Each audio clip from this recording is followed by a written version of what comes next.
అన్నదాత అన్నదాత మీ అన్నదాత చెమటోడ్చి ఆహారాన్నందించే రైతన్న అనునిత్యం నీ కండదండగా నిలిచే నేస్తం ఎవరన్నా అన్నదాత అన్నదాత మీ అన్నదాత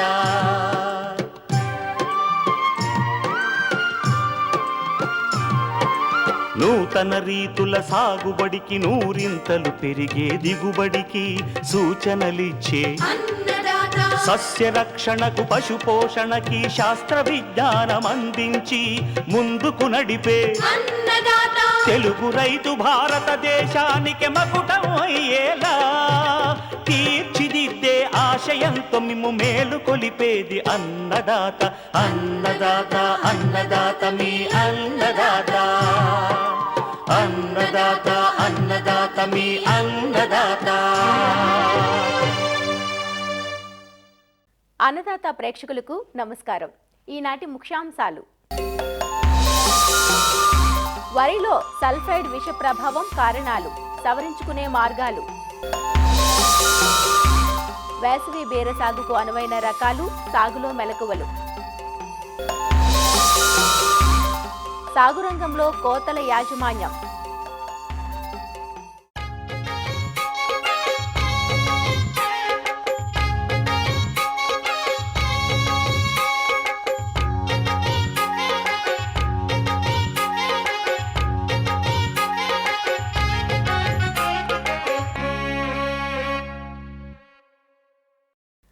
సల్ఫైడ్ ఇంజురీ సాధారణంగా యాసంగి వరిలో ఎక్కువగా కనిపిస్తుంది. ఆకులు పసుపు రంగుగా మారటం, మొక్కలు ఎండిపోవటం, పొలమంతా బుడగలుగా ఏర్పడి కుళ్ళిన కోడిగ్రుడ్ల వాసన రావటం వంటి సమస్యలు పైరులో కనబడుతూ రైతులకు కంటి మీద కునుకు లేకుండా చేస్తుంటాయి.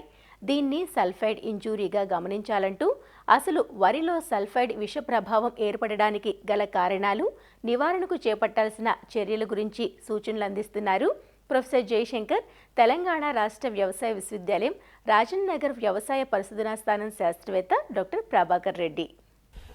యాసంగి వరి పండించే ప్రాంతాల్లో ముఖ్యంగా ఈ సల్ఫేట్ రూపంలో ఉండే సల్ఫర్ అనేది సల్ఫైడ్ రూపంలోకి మారి వరి పొలం అంతా ఎర్రగా మారటం, మొక్కలు చనిపోవడం అనేది చాలా ప్రాంతాల్లో గమనించడం జరుగుతుంది. దీనికి ముఖ్య కారణం కనుక చూసినట్లయితే వానాకాలం వరి తర్వాత యాసంగి కూడా వరి పండించే ప్రాంతాల్లో, నీరు అధికంగా ఉండే ప్రాంతాల్లో, ముఖ్యంగా కాలువల కింద చెరువుల కింద వరి పండించే ప్రాంతాల్లో ఈ సల్ఫైడ్ రూపంలో ఉండే సల్ఫర్ అనేది ఈ మొక్కకు యొక్క దుష్ప్రభావాన్ని చూపిస్తూ ఉంది. దీంట్లో ముఖ్యంగా మనం గమనించినట్లయితే ఎక్కడైతే ఈ సల్ఫర్ అధికంగా ఉండే రసాయన ఎరువులు వాడటం, దాంతోపాటు నీరు అధికంగా ఉండటం, ఇట్లాంటి కండిషన్లో వేరు వ్యవస్థకు ఆక్సిజన్ అనేది సరిగా అందకపోవడం వల్ల ఈ యొక్క ఎనరోబిక్ కండిషన్ అనేది ఏర్పడి ఈ కండిషన్లో మనం అందించే సల్ఫేట్ రూపంలోని గంధకం అనేది సల్ఫైడ్ రూపంలోని గంధకంగా మారి ఈ యొక్క మొక్కకు అనేది దుష్ప్రభావం అనేది కలిగిస్తూ ఉంది. ఈ మధ్యకాలంలో రైతులందరూ కూడా వరి పంటకు 20-20-0-13 అనే గంధకం కలిగిన రసాయన ఎరువు అధికంగా వాడుతూ ఉన్నారు. దాంతోపాటు సింగిల్ సూపర్ ఫాస్ఫేట్ కానీ అమోనియం సల్ఫేట్ లాంటి రసాయన ఎరువులను కూడా అధికంగా వాడుతూ ఉన్నారు. సో ఇలాంటి రసాయన ఎరువులు వాడినప్పుడు ఈ యొక్క గంధకం యొక్క ప్రభావం సల్ఫైడ్ రూపంలో కనబడతా ఉంది. దీంతోపాటు మనం ముఖ్యంగా గమనించవలసిన అంశం ఏంటంటే ఈ 20-20-0-13 అనే రసాయన ఎరువు కాంప్లెక్స్ ఎరువు ముఖ్యంగా నూనె గింజల పంటల గురించి తయారు చేయడం జరిగింది. నూనె గింజల పంటల్లో నూనె ఉత్పత్తి అధికంగా రావడం కొరకు తయారు చేయబడి వాటి కొరకు సిఫారసు చేయబడిన రసాయన ఎరువు. అయితే ఈ మధ్యకాలంలో ఈ రసాయన ఎరువును వరి పంటకు అధికంగా వాడుతూ ఉన్నారు. సో అయితే కాంప్లెక్స్ ఎరువుల్లో ధర తక్కువగా ఉండడం వల్ల చాలామంది రైతులందరూ కూడా ఈ యొక్క 20-20-0-13 అనే రసాయనాలను అధికంగా వాడుతున్నారు. సో దీనివల్ల కూడా ఈ సల్ఫైడ్ దుష్ప్రభావం అనేది అధికంగా గమనించడం జరుగుతుంది. ముఖ్యంగా రైతులందరూ ఇలాంటి పరిస్థితుల్లో మనం గమనించవలసిన అంశం ఏంటంటే ఎక్కడైతే ఈ యొక్క ఆకులన్నీ కూడా ఎండిపోవడం కానీ పసుపు రంగులోకి మారటం, తర్వాత మనం మొక్కను బయటికి తీసి చూసినప్పుడు కూడా వేర్లన్నీ కూడా నల్లగా మారిపోయి మొత్తం కూడా మొక్క చనిపోవడం అనేది గుంపులుగా చనిపోవడం అనేది గమనిస్తూ ఉంటాము. ఇది ముఖ్యంగా కూడా చెరువుల కింద ఎక్కడైతే లోతట్టు ప్రాంతాల్లో ఇలా గుంపులుగా కొన్ని ప్లాట్లలో ఈ విధంగా చనిపోవడం అనేది గమనిస్తూ ఉన్నాం. దీంతోపాటు మనం ముఖ్యంగా గమనించవలసింది ఏంటంటే ఇలాంటి పరిస్థితుల్లో భూమిని ఆరబెడుతూ నీటిని పెట్టాల్సిన పరిస్థితి ఉంది. ముఖ్యంగా భూమి నెర్రెలు వచ్చే విధంగా అంటే సన్నని నెర్రెలు వచ్చే విధంగా భూమిని ఆరబెడతా ఉండాలి. దాంతోపాటు ఎక్కడైతే చెరువుల కింద నీరుని తీయలేని వారి పరిస్థితుల్లో డ్రైనేజ్ కాలువలు ఏర్పాటు చేసుకొని జాలు నీరు ఊరే నీటిని కూడా ఈ డ్రైనేజ్ కాలువల ద్వారా తీసివేయడం ద్వారా మొత్తం పొలాన్ని కూడా ఆరే విధంగా చేయడం ద్వారా కూడా చాలా వరకు కూడా ఈ సల్ఫైడ్ ఫార్మేషన్ అనేది తగ్గించుకునే అవకాశం ఉంటుంది. దాంతోపాటు రసాయన ఎరువులు కూడా ఈ సల్ఫర్ అధికంగా ఉండే రసాయన ఎరువులు వాడుకోకూడదు.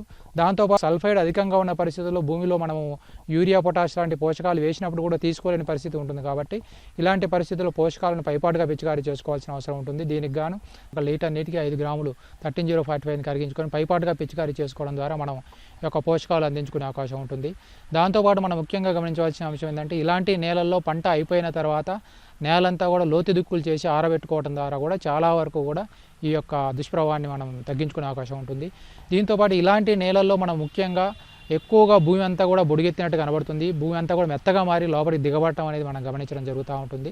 సో ఇలాంటి నేలలో మనం వేరును పీకి చూసినప్పుడు కూడా కుళ్ళిన కోడిగుడ్ల వాసన వచ్చే విధంగా ఈ యొక్క సల్ఫైడ్ ఇంజురీ అనేది మనం కనబడుతూ ఉంటుంది. సో ఇలాంటి మొక్కలను పీకి మనం ఎండకు పెట్టినప్పుడు కూడా వేర్లన్నీ కూడా ఎర్రగా మారే కనబడుతూ ఉంటుంది. సో ఇలాంటి విషయాలు మనకు తప్పనిసరిగా ఈ సల్ఫైడ్ ఇంజురీ ప్రభావం వల్ల వరి ఎక్కువగా పండించే ప్రాంతాల్లో, నల్లరేగడి ప్రాంతాల్లో, సేంద్రియ కర్బనం అధికంగా ఉండే ప్రాంతాల్లో ఇది గమనిస్తూ ఉంటాం. కాబట్టి సో దీన్ని గమనించిన వెంటనే ముఖ్యంగా మనం నేలను ఆరబెట్టుకుంటూ పైపాటుగా పోషకాలు పిచికారీ చేసుకుంటూ ఉండాలి.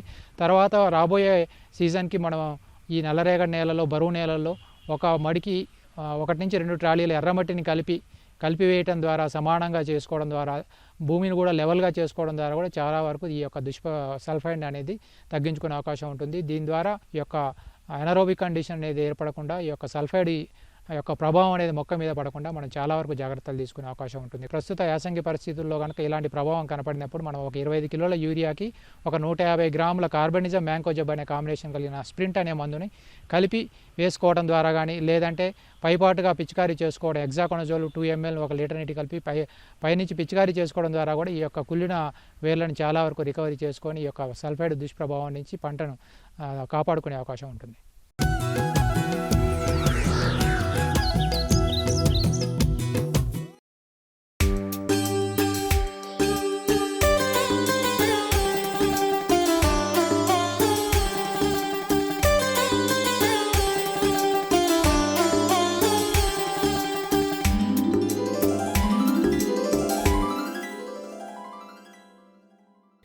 వచ్చేది వేసవి కాలం. ఆ సమయంలో కూరగాయలకు ఉండే డిమాండ్ మనకు తెలియంది కాదు.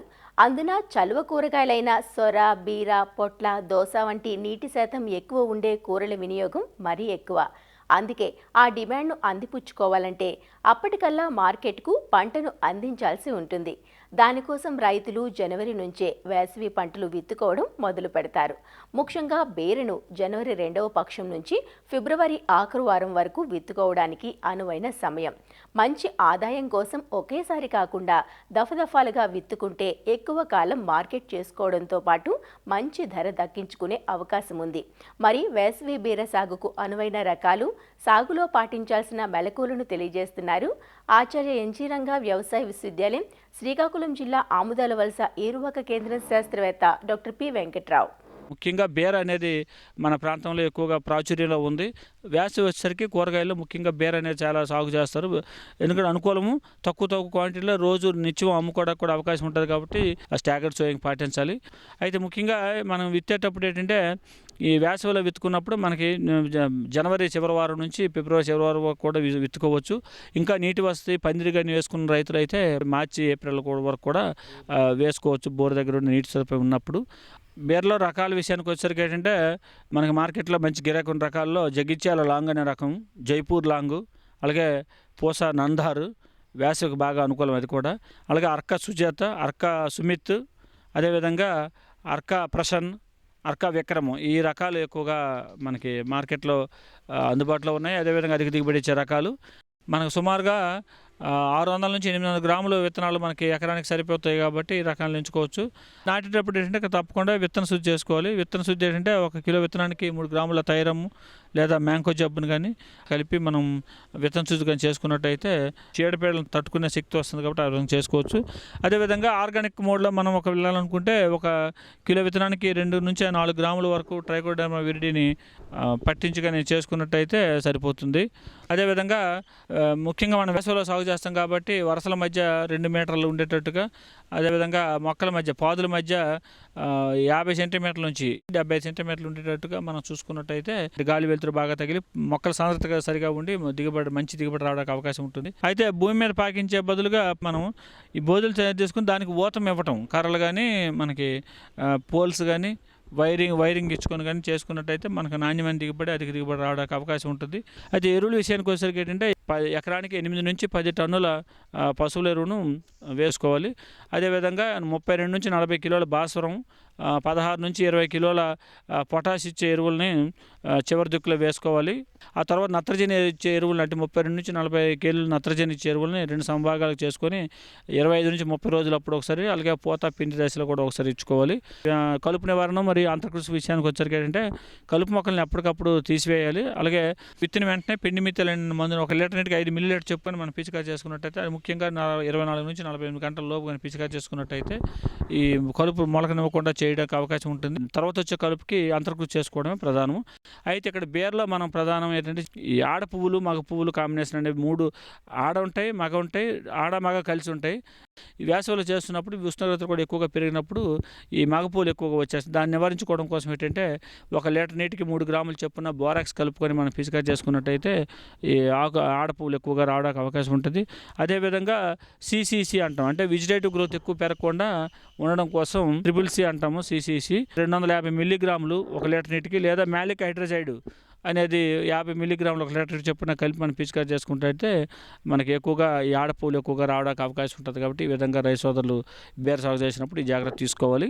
ఇక నీటి యాజమాన్య విషయానికి వచ్చేసరికి ఏంటంటే నీటి తడి లేకపోతే చేదు ఎక్కువగా అయిపోతుంది. కాబట్టి నీటి తడి తప్పకుండా ప్రతి 3 నుంచి 4 రోజులకు ఒకసారి కూడా నీటి తడి ఇవ్వాల్సిన అవసరం ఉంటుంది. కాబట్టి రైతులు ఈ విషయాన్ని గమనించుకోవాలి.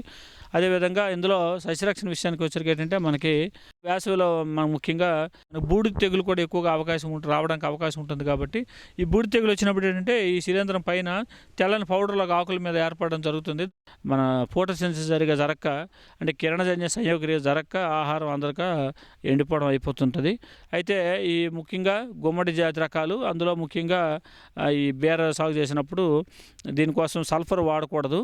దీని నివారణ కోసం ఏంటంటే ట్రైడిమార్ఫ్ అయితే 1 మిల్లీలీటర్, లేదా డైనోక్యాబ్ అయితే 1 మిల్లీలీటర్, లేదా ఎగ్జాకాన్సోల్ అయితే 2 మిల్లీలీటర్ చొప్పున మనం పిచికారి చేసుకున్నట్టయితే ఈ బూడిద తెగులను కూడా సమర్థవంతంగా నివారించవచ్చు. అలా విధంగా పెంకు పురుగులు కూడా, గుమ్మడి పెంకు పురుగులు అంటాం, ఇవి కూడా బేర్లో ఆశించి కన్నాలు పెట్టేసి బేర నాశనం అవుతుంది. కాబట్టి దీని నివారణ కోసం ఏంటంటే థైయోడికార్బ్ 1 గ్రాము, లేదా ప్రొఫెనోఫాస్ 2 మిల్లీలీటర్లు 1 లీటర్ చొప్పున కలిపి మనం పిచికారి చేసుకున్నట్టయితే సమర్థవంతంగా ఈ పెంకు పురుగులను కూడా సమర్థవంతంగా నివారించడానికి అవకాశం ఉంటుంది. అదేవిధంగా ఇంకొక ప్రధానమైనది ఏంటంటే పండుగ. ఇదేంటంటే పూత దశలను ముందు ఆశిస్తుంది, పూతను తినేస్తుంటుంది. అదేవిధంగా ఈ పువ్వుల పైన మనకి చిన్న గుడ్లు పెట్టేసి తర్వాత ఆ లోపల ఉండిపోవడం వల్ల తర్వాత లార్వాగా మారిపోయి ఆ కన్నాలు కూడా ఏర్పడుతుంది. కాయ ఎక్కడైతే కన్నం ఏర్పడిన తర్వాత పెరిగిన కాయ అంతా వంకలు తిరిగిపోవడం జరుగుతుంది. కాబట్టి నాణ్యత అంతా చాలా వరకు దెబ్బతింటుంది. కాబట్టి దీని నివారణ కోసం ఏంటంటే 1 లీటర్ నీటికి 2 మిల్లీలీటర్లు చెప్పున్న మలాతీయను ముఖ్యంగా పిచికారి చేసుకోవచ్చు. లేదా ఇంకో పద్ధతి ఏంటంటే 100 మిల్లీలీటర్ మలాతీయను 100 గ్రాముల బెల్లాన్ని పాకంలాగా చేసి ఆ నీటిలో కలిపికొని ఉంచినట్టయితే, మట్టి పాత్రలో అక్కడక్కడ పెట్టినట్టయితే ఆ వాసనకి, బెల్లం యొక్క పులిసిన వాసనకి ఈ పురుగులు వచ్చి అందులో పడిపోతాయి. కాబట్టి ఆ రకంగా ఉధృతిని మనం గమనించి తగు చర్యలు చేపట్టడానికి అవకాశం ఉంటుంది. కాబట్టి ఈ పండుగని నివారించడానికి అవకాశం ఉంటుంది. అదేవిధంగా ఈ మార్కెట్లు కొత్తగా ఈ మధ్యకాలంలో వీటికి ఈ పండుగ కోసము లింగాకర్ష పుట్టలు కూడా రావడం జరిగింది. కాబట్టి రైతు సోదరులు అవి కూడా ఎకరానికి 4 నుంచి 6 దగ్గరలో మనం ఏర్పాటు చేసుకున్నట్లయితే ఈ పండుగని సమర్థంగా నివారించడానికి అవకాశం ఉంటుంది. ఈ విధంగా రైతు సోదరులు మేలైన యాజమాన్యం అంటే రకాలు మంచి ఎంచుకోవటం, అదేవిధంగా ఈ యాజమాన్య పద్ధతులన్నీ పాటిస్తే అధిక దిగుబడి సాధించడానికి అవకాశం ఉంటుంది.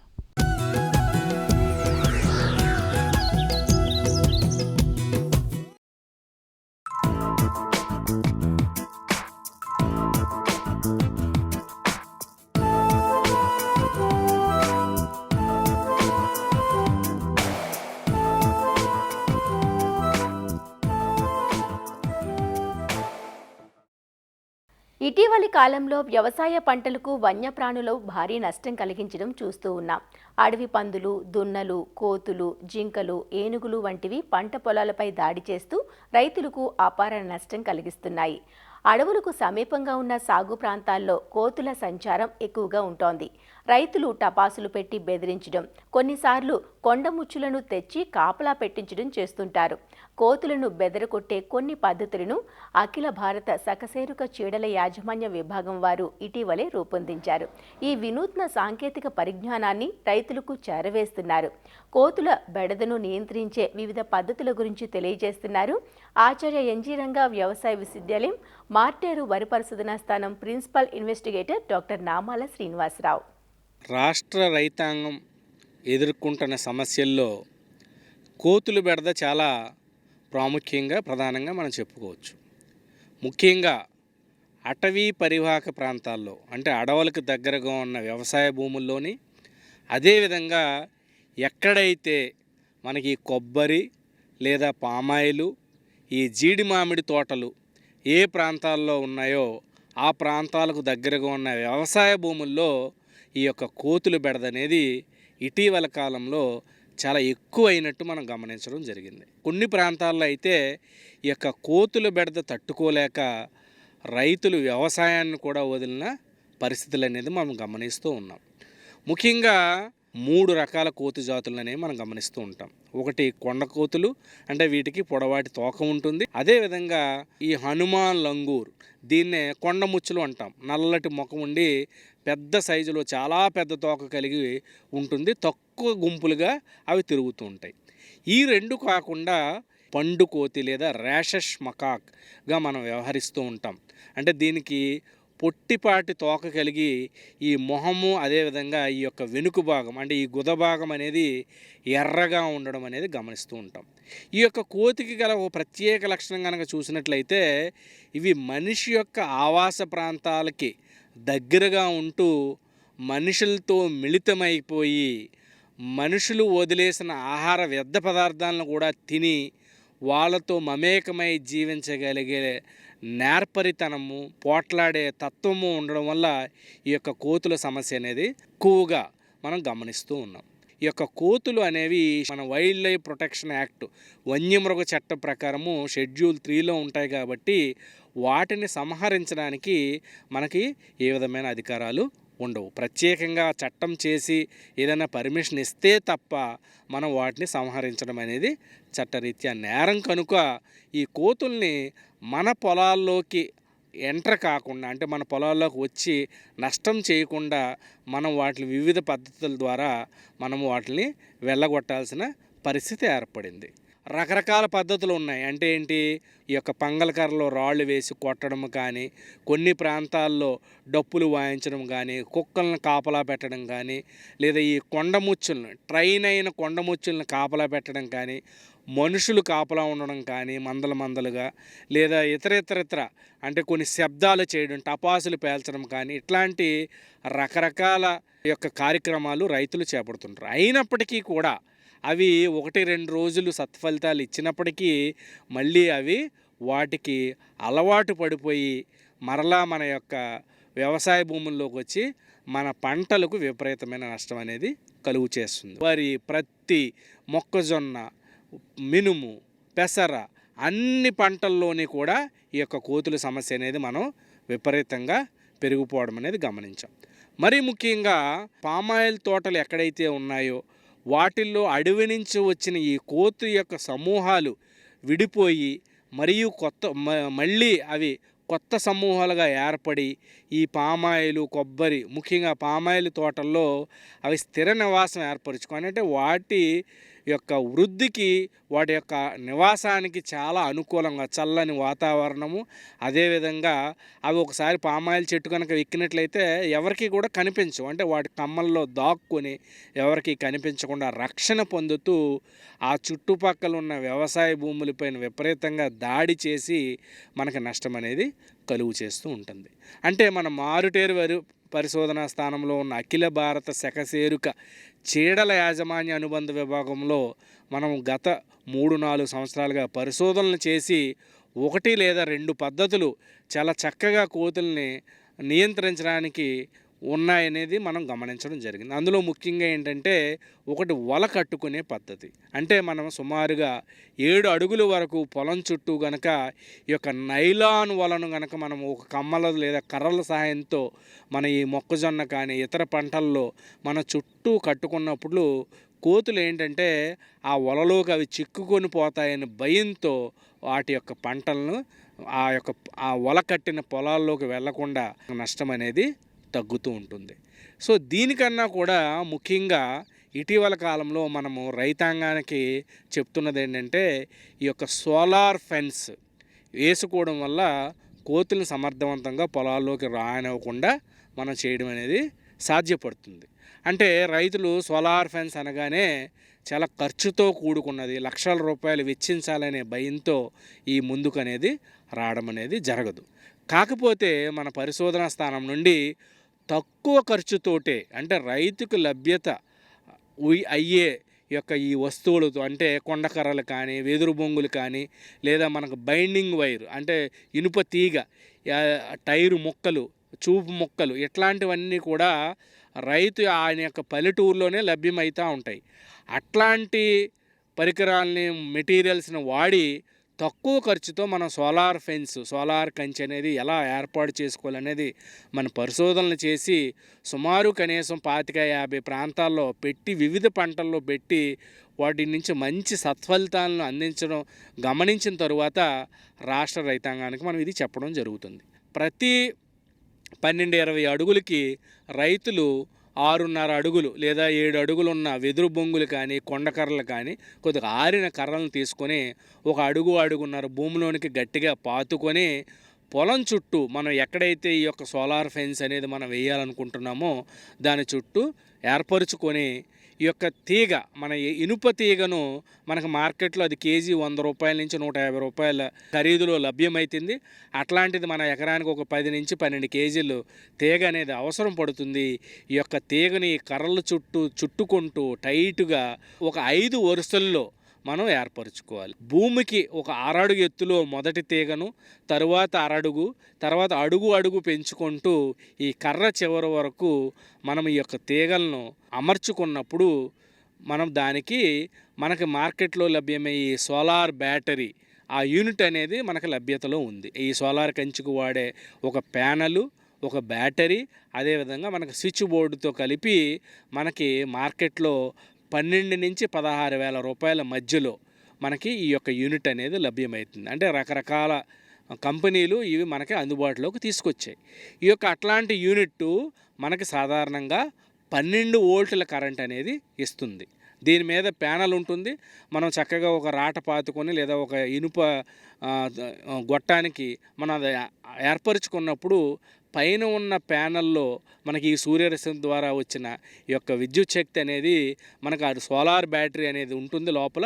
ఆ సోలార్ బ్యాటరీలోకి నిక్షిప్తమయ్యి దాని నుంచి 12 వోల్టుల పల్సేటింగ్ కరెంట్ అంటే వచ్చి ఆగి అట్లాంటి కరెంటు అనేది ఈ యొక్క తీగల్లో ప్రసరింపబడుతుంది. ఎప్పుడైతే అది ప్రసరింపబడిందో ఈ యొక్క కోతులు మన పొలంలోకి రావడానికి ప్రయత్నించి ఆ తీగను ముట్టుకోవడం అనేది జరుగుతుంది.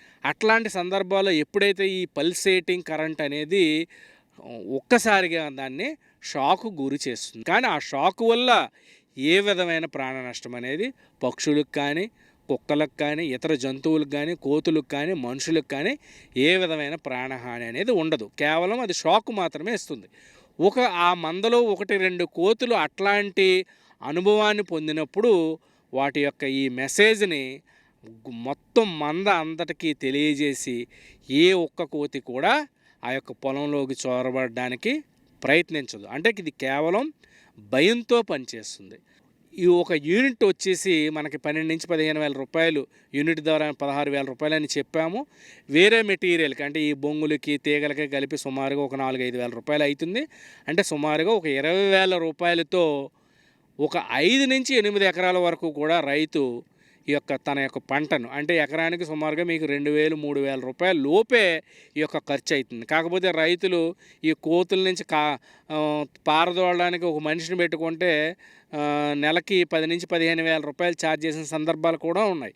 కాబట్టి ఈ యొక్క సోలార్ కంచెను ఏర్పరచుకొని వారి యొక్క పంటలను ఈ యొక్క కోతులు బెడద నుంచి రక్షించుకోమని వాళ్ళకి తెలియపరుస్తున్నాం. మీకు మరింత సమాచారం ఏదైనా కావాల్సినప్పుడు ఈ మారుటేరు వరి పరిశోధనా స్థానంలో పనిచేస్తున్నటువంటి అఖిల భారత సెకసేరుక చీడల యాజమాన్య అనుబంధ విభాగంలో నేను పనిచేస్తున్నాను. దాంట్లో నేను ప్రిన్సిపల్ ఇన్వెస్టిగేటర్గా పనిచేస్తున్నాను. 8978778724 ఈ ఫోన్ నెంబర్కు మీరు సంప్రదించినట్లయితే మరింత సాంకేతిక సమాచారం మీకు తెలియపరుస్తామని తెలియజేస్తున్నాం. మరిన్ని విభిన్న అంశాలతో రేపటి అన్నదాతలో మళ్ళీ కలుసుకుందాం. నమస్కారం. అన్నదాతలు తమ సందేహాలు సమస్యలను 1-800-425-4085 టోల్ ఫ్రీ నంబర్లో ఉదయం 10 నుంచి 11 గంటల మధ్య పని దినాలలో సంప్రదించగలరు. ఈ కార్యక్రమాన్ని యూట్యూబ్లో www.youtube.com/అన్నదాత ఈటీవీ లింక్ ద్వారా వీక్షించవచ్చు.